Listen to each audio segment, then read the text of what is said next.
in that unique hat that he wears to every race meeting. Lights are on. Racing now to the last of the day. Ripper Rio Outlaw Pete straight back there, and so's Tell Him We're Coming, who's going to be about fourth from last when they get going. Precious Memories looking for the lead, burning over, tries to head Maserati. Military Ruler, the Cruel Seas up there. Gee, they're burning early. Right behind those on the inside to Fontaine Bleu. Precious Memories forced to really accelerate here and go to the top now for Stent when they head down the back straight. Over on the outside, going up there, Witness in Court from Woodsville. Down on the inside, Kokapoo, a length and a half. Luke's Gold, Friar-esque, and then Tell Him We're Coming. Around it, Ripper Rio. Back towards the inside as the speed comes off. Checking out there, Cougar Knights. Just had to take hold. First Affair outside of it. Back there in the field as well as they go off the back straight is McCavity, who's towards the back end of the field, and they go along past the 850, and Outlaw Pete had found himself out three deep and working. Coming along the side, Precious Memories taken on now by Woodsville. It's Woodsville goes up. He got about a head in front, but now booting back Precious Memories, and also going up now, splitting those towards the turn, Military Ruler, and they're being closely attended to over on the outside by Ripper Rio coming into the bend, trailed by Friar-esque. Maserati's a length and a half further back, and then the grey, the Cruel Sea, Kokapoo going up towards the inside, making ground between horses. Fontaine Bleu, here's Outlaw Pete starting to wind up down the outside, and so's Tell Him We're Coming now with his runner at the 200. Pike let him go, hit the trigger, and he went bang, and Tell Him We're Coming stormed up, grabbed the lead from Friar-esque and Ripper Rio, and the Wiz will win the last of the day. Tell Him We're Coming. He got the job done in the last. He won from either the fast finishing Witness in Court or Friar-esque.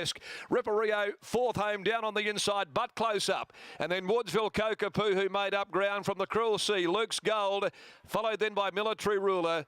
Back behind those when they'd pulled up, Outlaw Pete next home, followed then by Maserati. First Affairs back there in company with Precious Memories, Cougar Knights, and McCavity is amongst the last to clock in the last of the day. Well, he had to win one.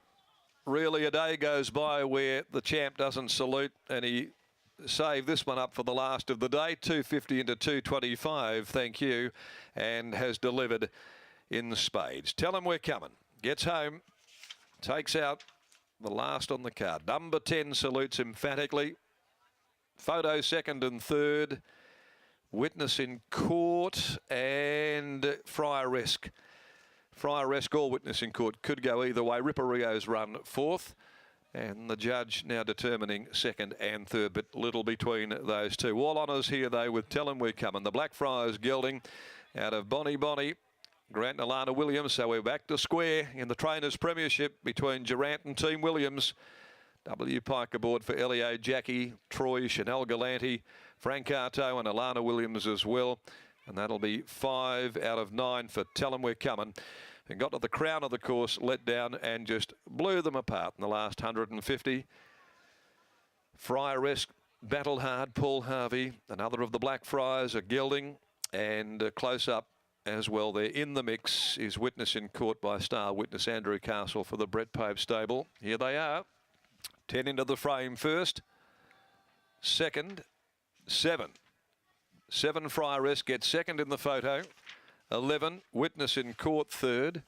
Fourth is number 6 Ripper Rio, and it's 2.5 lengths, a nose, a neck, the margins, and 139.29. No 600 split there available at this particular time. But let's go to Gareth here. G, last event of the day, and the Wiz, well, he had to be patient to boot his first one home, but it was certainly a dominant one to round out the afternoon.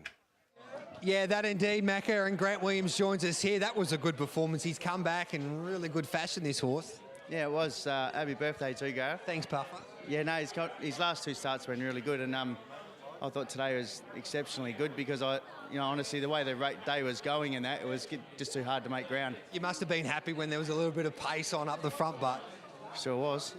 And how far can this horse go? Because you've always had a big opinion of him.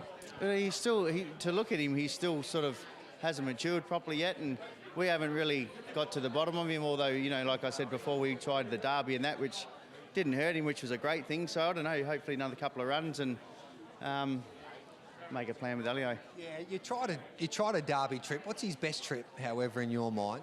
Oh, look, normally, you know, these black fries like this, with me, they sort of 16, 18, 2,000 would be max, you know.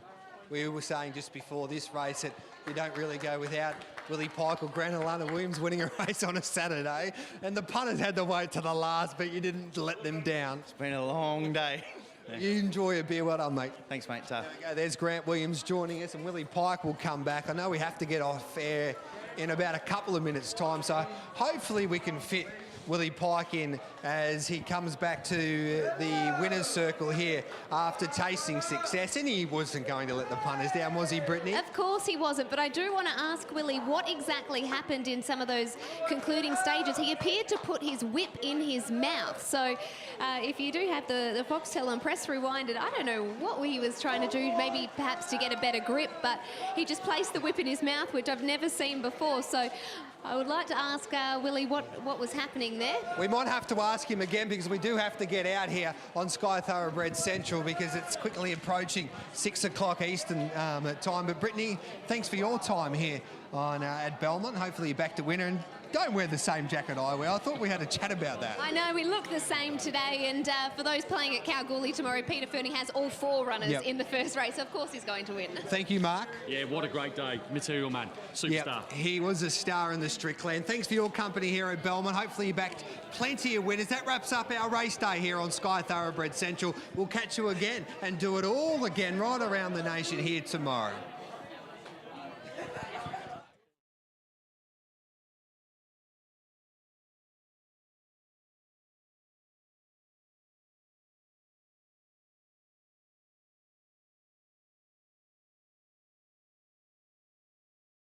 After this victory in the last, and Willie, a strange thing there, did you put your whip in your mouth in the concluding stages?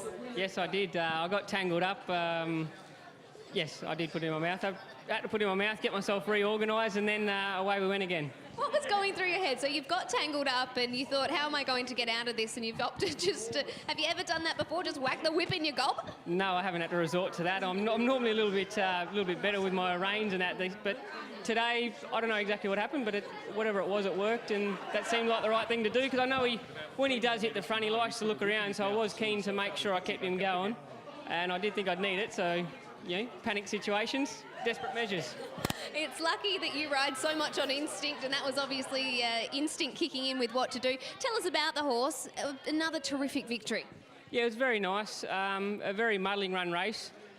You know, I'm actually struggling to keep him under control in those middle sections because it's so muddling. But once I got a cart up and got to the middle of the track, I knew he's going to have a great finish. And as I said, I was just a little bit worried. He hits the front and he stargazes, so that was my only real concern. And the 1 week backup didn't seem to bother him at all, looking at the way he went out onto the track quite hard on the bit? Yeah, he went very hard. I think it actually probably had him more on edge, more fizzed up. So, yeah, I actually think he'll probably be more settled off of a 2 week run, and yeah, you wouldn't know he backed up. No, you wouldn't at all. Congratulations on the win. Thank you very much.